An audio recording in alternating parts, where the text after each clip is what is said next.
Good evening and welcome to For the People and the second part of our conversation with Dr. Yosef ben Yachannan, author of Black Man of the Nile and His Family. In this segment, we asked Dr. ben Yachannan what is wrong with a people getting its religious and spiritual concepts through an alien culture. The thing that's wrong is an alien culture leaves you with an alien concept.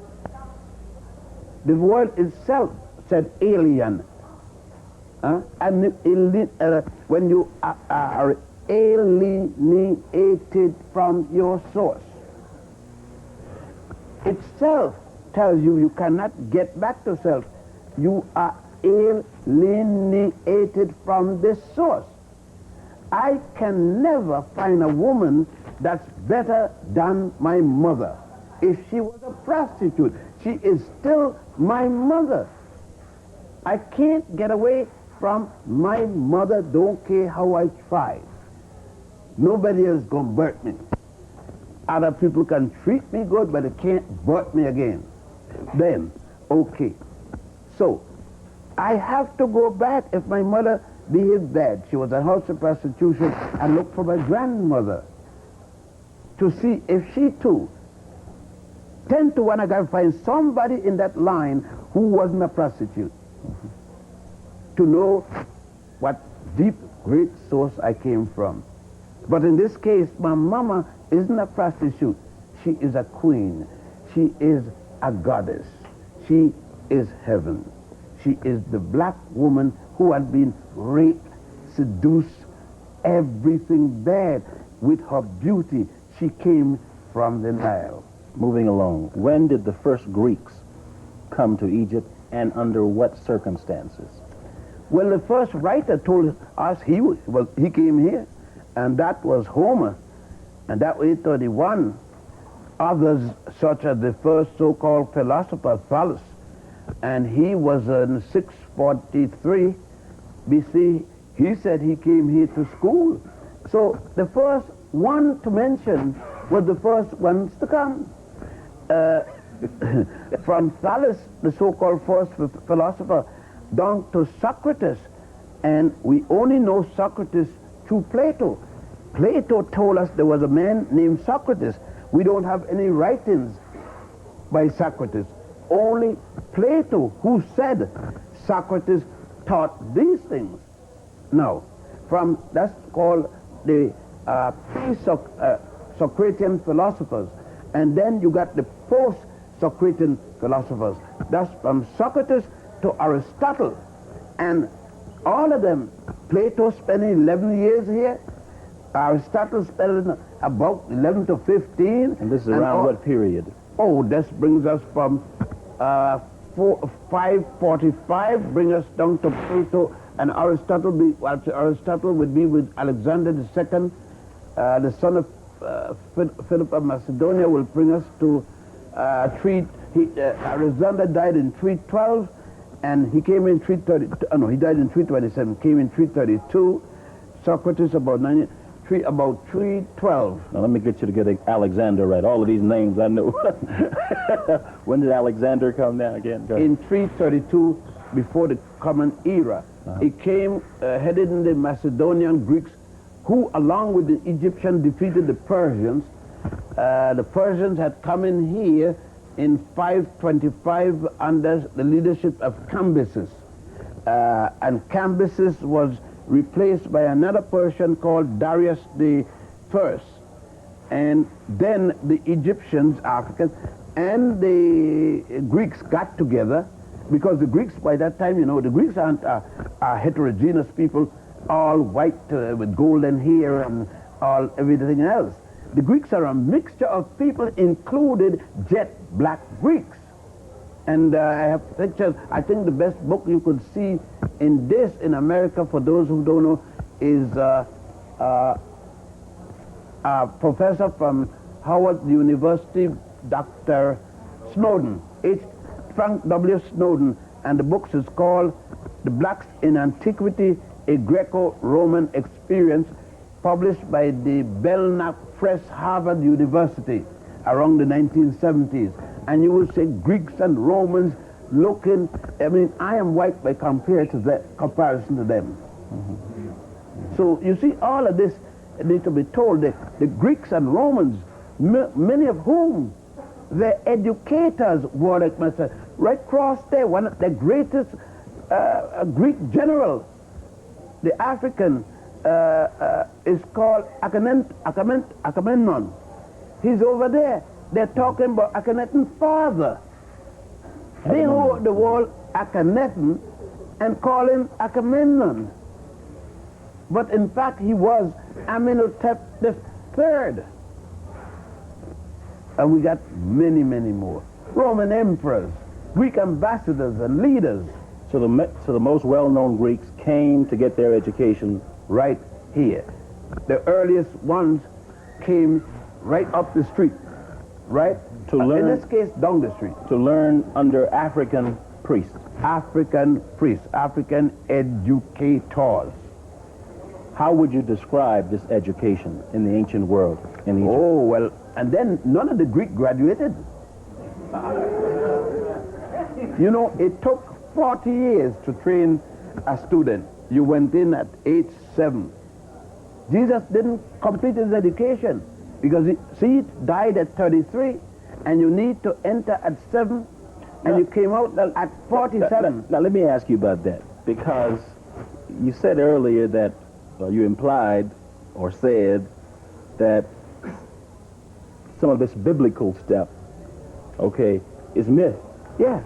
But then you say... From the mythology. Right. In the mythology, right. Even if it was so, he wouldn't have completed his education. Even if it was so. Even if there was a Jesus, the one that they're talking about, a Christian era Jesus. Because Jesus is the mythological figure of a person before him. There's Annie Besant wrote a book called, and a man, Professor John G. Jackson, wrote books called Christianity Before Jesus. Jesus is the copy. There were 16 stories, Jesus' story. 15 before Jesus the Christ. That's what I'm telling you. Now I got to get back to ask this, okay, so that people can, some people watching this, listening to you talk about Jesus Christ, Christianity, will think that you're just knocking Jesus, knocking Christianity. What is the reason for this? What are you trying to tell Africans? I don't think they would be safe in saying that, because my own background, I have children who are Christians. I have children who, with my consent, became Christian. I have a daughter with my consent who became a Jehovah's Witness. You can't get more Christian than that. I have a son-in-law, one of my good son-in-law. I have I have children who are Muslims, children who are Hebrew, like my family were, and like I was one time. So that is at least my wife is a very active Roman Catholic, belonging to various Roman Catholic organizations. I drive her to church many times and attend some of the things when she invites me. It is not, but I tell my wife, and she knows, that her belief is based upon its African origin and got tremendous distortions from the original. I brought my wife here to see, like anybody else. I brought her here 3 times to see the things that I am saying. I brought my children. I got a daughter here with me. But at what point do you think it will become necessary for us to break away, if that indeed might become necessary, instead of just looking at the, quote, established current religions and picking out of those religions or identifying the African roots? If you understand the question. I think I do, and I never ask anyone to break away. I ask them to correct, because I know they're not going to break away. You don't have a people for 400 years tied for myth and then say, come away. No, you're not going to do it. They're going to kill you. You have to tell them to reform them to the truth. You could talk to a woman by understanding what she saw. Understanding that the Immaculate Conception doesn't mean she has to feel bad and disgrace because she had sex and married, that's one. Sex and not married, that's two. That there's nothing dirty in either one. This moral story placed upon the woman doesn't belittle her in either way. When she becomes pregnant by virtue of a human child, she becomes gifted with the most sacred treasure she could ever have, reproduction of herself and the man with whom she went to bed. You could let her know that she, to tell the story in church with both parties, if you don't have the sacred value, the feelings of respect, the spirituality of the Christ, the Allah, the Jehovah, the Ra, in that relationship, if the woman isn't good to be seen in the morning with you, then don't go to bed. That's immaculate. To have a sacred conception is to have the conception from a man whom you respect, and the man having the relationship with a woman whom he respects. The germination of that child itself is immaculate conception. It got nothing to be about getting pregnant and still having a hymen. So what do you think is the most damaging thing for Africans To tell them, where Christianity and Islam are concerned? to tell a woman that there's something wrong with her child solely because she had sex and didn't have a piece of paper for city hall. Now, is that the most damaging thing? No, the worst thing is to tell them that only they got the right religion and everybody else got the wrong religion. That their God is better than somebody else's God. And what That's about the most damaging because it separates African people from African people. and what about the imagery? The imagery is terrible. To put I almost said Michael Jackson, but the same thing, it makes no difference. To put Michelangelo's picture of his uncle and his uncle's son and his uncle's wife, put them drawn in the 16th century, the Common Era, show them as the white copy of the black Madonna and Child, which still the present Pope goes to worship twice, at least 3 times he's gone back, to substitute that African woman in an African home with an African man, African child, African mother, in an African community with an African minister and an African congregation with a blonde Jesus is an abomination to the world, worse than the devil. If there's a devil, that condition is worse than the devil. Okay. That's what Malcolm means by the devil. Okay, let me get back to this. If I understand you correctly, you have said that all of education, Egyptian education, had a spiritual focus. Yes. Okay. Would you give us examples of this and show us how this spiritually focused education became corrupted? If you notice, you have not seen one temple, one house of the Pharaoh, where the Pharaoh lived. You go through all of Egypt and you don't find a house that the Pharaoh lived in. They didn't build one house of stone. They built in wood. All the houses perished because the Pharaoh and the people, his people, never live for themselves and this life. They live for eternity, the next world. And all concentration was devoted to being received, to pass goddess Ma'at and receive after their heart symbolically was weighed against the feather of truth in the scale of justice, to receive the passage, to receive the Ankh, the key of life, to become God-like and live with the gods in the other world eternally.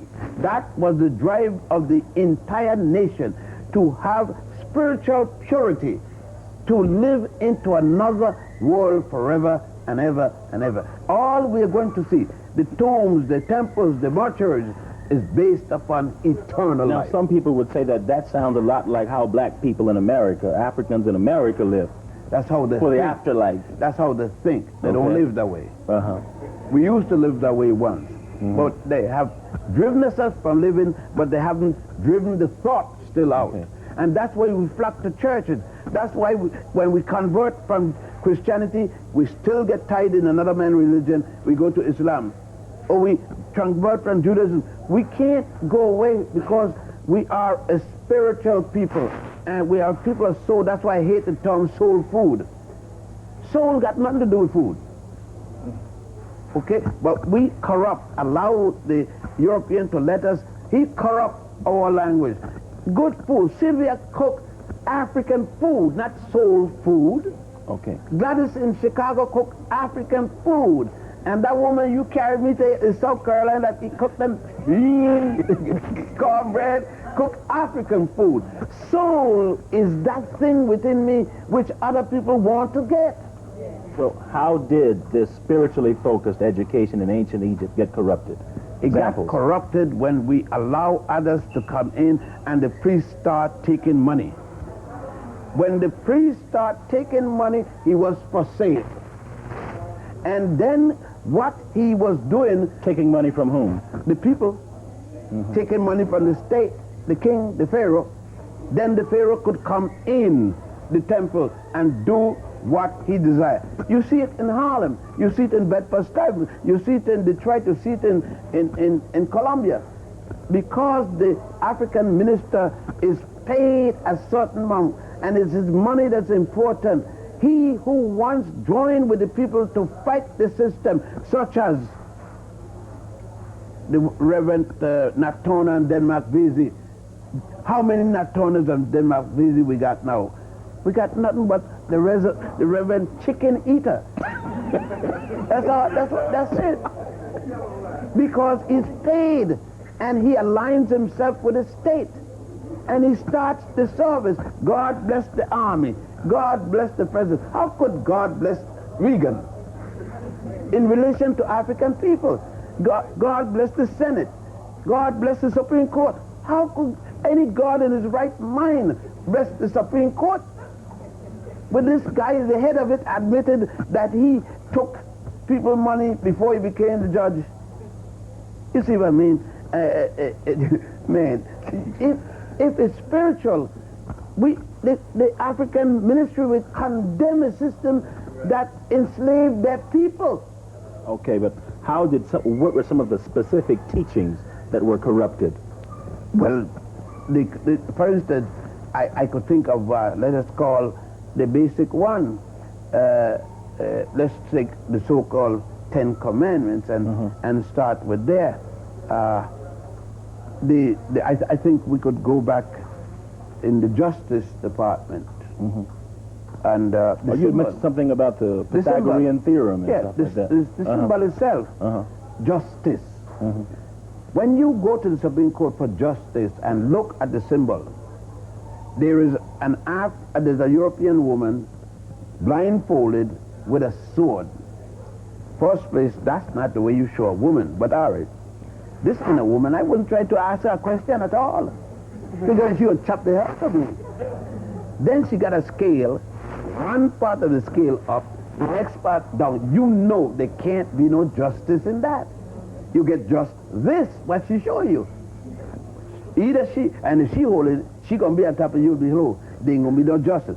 You look at the one in the tomb over there, you see the scale and balance, giving each person a square shape. No weapon. It is the moral integrity of the woman herself. Just like her two breasts is there, one on each side, you get justice. You nurse on this side, when it's finished, she put you on the other side. You get an even thing. Not the milk battle, by the way, with problem. You don't get no equal shake there. But let me just the concept go ahead. of a woman's body being heaven. That's the major thing. It's also in the church, and That, you see, when we go back to the concept that our mother's womb is the original heaven, any other heaven is only conceptual, then your question is totally answered. Many of the temples in Egypt have characters that have a European likeness. Would you explain why this is so today? You see, Just we briefly. got a myth, and we have been sold a bill of goods that all black people got big, thick, white nose, nice, juicy lip like mine and thicker, and kinky hair. And we believe it. Our slave masters did a good job. So that if we see an African got a little narrow nose, look, he been mixing. If he got thin lips, which they identified as aquiline, they were, I'm going to surprise a lot of people, there are more Africans in Africa with thin lips and small nose than with thick lips and broad nose. But I am one of the minorities in terms of facial characteristics. In my family, in Ethiopia, people say, you don't look like an Ethiopian. I ask them, how does an Ethiopian look? I thought I was born there. You do have temples, in fact, that do have certain European figures on them. There were temples that, during the time the Europeans were here as conquerors. Would you explain that? Okay, let us look at Egypt. Egypt had, and still have.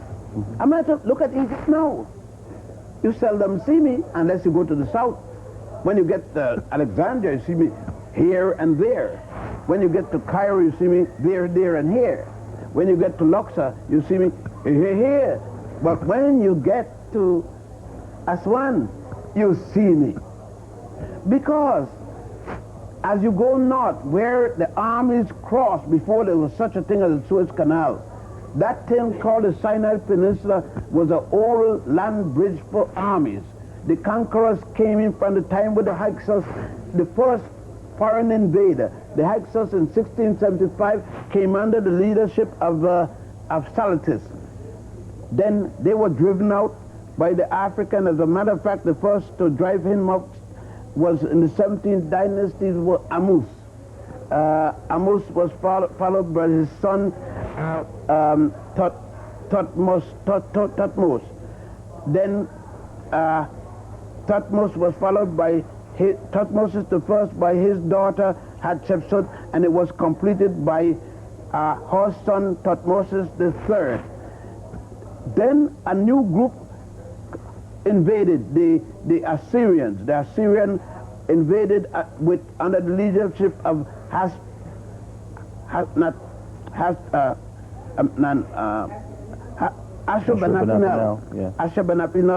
in 714. At that time, the Ethiopians was ruling.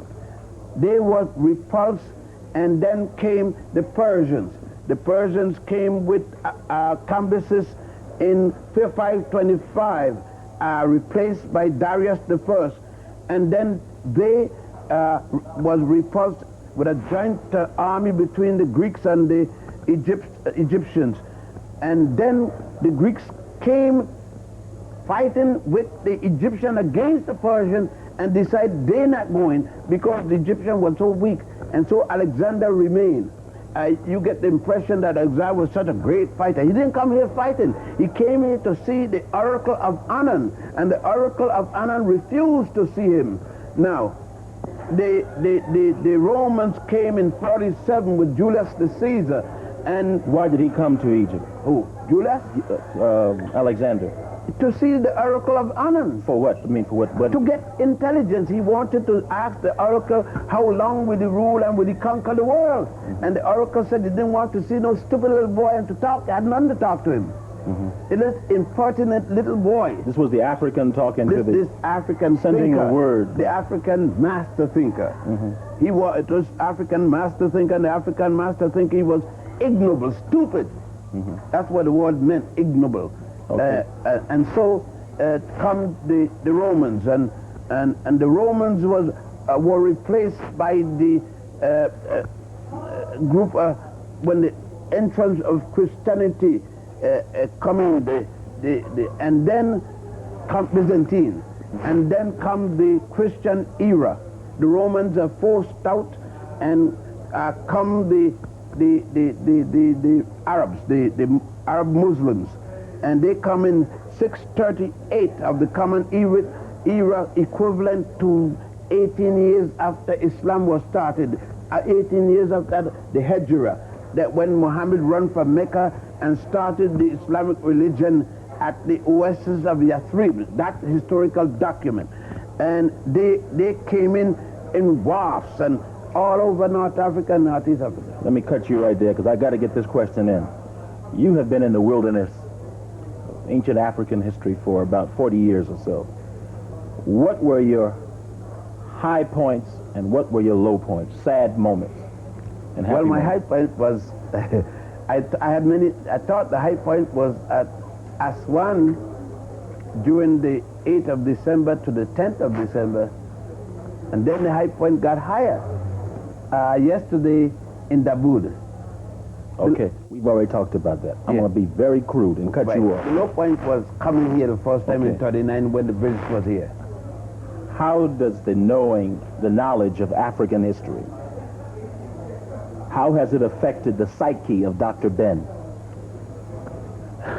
It made me realize that a black woman is in fact heaven. It made me it changed my attitude towards a black woman.